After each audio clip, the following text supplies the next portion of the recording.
واقعہ حدیثوں میں بنی اسرائیل پرانی امت کا ہے کہ ایک شخص نے 99 قتل کر دیے، 99 مرڈر اس نے کیے. اب اس کو احساس ہوا مجھے توبہ کرنی چاہیے، شاید کوئی راستہ ملے. کسی کوئی نیک آدمی کو نظر آیا تو اس نے کہا کہ مجھے توبہ کرنی ہے، میں اتنے سارے قتل کیے 99. تو اس نے اس کو کہا کہ اتنے قتل کیے، قتل کرنے سے پہلے سوچنا تھا خدا تجھے کبھی معاف نہیں کرے گا. وہ مایوس ہو گیا، دل میں مایوسی چھا گئی ہے، اب میں نہیں بخشا جاؤں گا، چلو سینچری پوری کرتے. اس نے اس کو بھی قتل کر دیا. پھر اس کو احساس ہوا نہیں یار کوئی راستہ نکالنا چاہیے، شاید کوئی صورت ہو. پھر وہ تلاش میں رہا تو ایک اللہ کا نیک بندہ اس کو ملا، اس سے اس نے بات کی. اس نے کہا کہ کیوں نہیں، اللہ کی رحمت کے خزانے ختم تھوڑی ہوتے، بالکل کوئی صورت تیری نکل سکتی ہے، مگر یہ کہ ایسا لگتا ہے کہ اس طرف جو ہے نا اللہ کے نیک بندے رہتے ہیں تو ادھر چلے جاؤ، شاید وہ تم کو راستہ بتا دیں گے.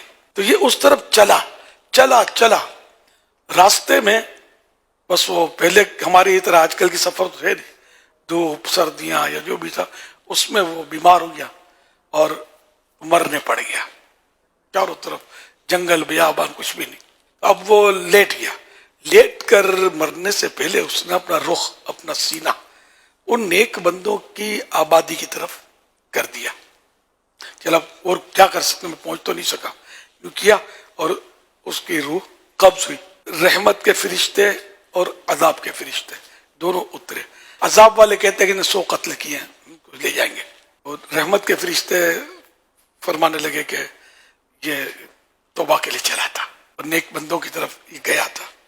اللہ پاک نے دونوں میں فیصلے کی صورت ارشاد فرمائی. اللہ پاک بے نیاز ہے، اس نے کہا کہ ایسا کرو کہ دونوں طرف کی زمین ناپو، اگر یہ بندہ اپنی بستی کے قریب ہے، اپنی آبادی کے قریب ہے تو عذاب والے لے جائیں، اور اگر میرے نیک بندوں کی بستی کے قریب ہے تو رحمت والے لے جائیں.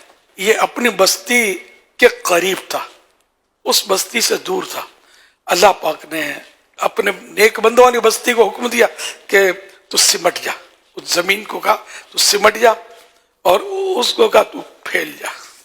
تو اس طرح اب پیمائش ہوئی تو وہ بندہ اللہ پاک کے نیک بندوں کی بستی کے قریب پایا گیا اور رحمت والے فرشتے اس کو لے گئے. رحمت حق بہا نمی جوہت، رحمت حق بہا نمی جوہت. اللہ کی رحمت قیمت نہیں مانگتی، کوسٹ پرائس نہیں مانگتی. اللہ کی رحمت بہانے ڈھونڈتی ہے.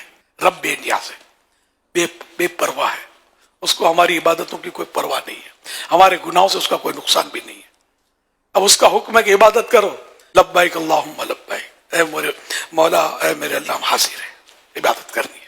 اس نے فرمایا گناہ مت کرو، یا اللہ نہیں کریں گے، تو نے حکم دے دیا گناہ نہیں کرنا ہے. تو ہمیں اللہ پاک کا حکم ماننا ہے، گناہ سے بچنا ہے اور عبادتیں کرنی. یہ نہیں سرکشی نہیں کرنی کہ شاید اللہ بخش دے گا، گناہ کرتے رہو. 100 کا قاتل بخشا گیا تو میں نے تو 100 مچھر بھی نہیں مارے، تم نے میں اس سے چھوٹا گناہ گار ہوں، نہ ہی نہیں. یہ بھی نہیں سوچنا ہے کہ کسی چھوٹے گناہ پر بھی رب پکڑ لے، چھوڑانے والا کون ہوگا. ڈرنا ہے اس سے.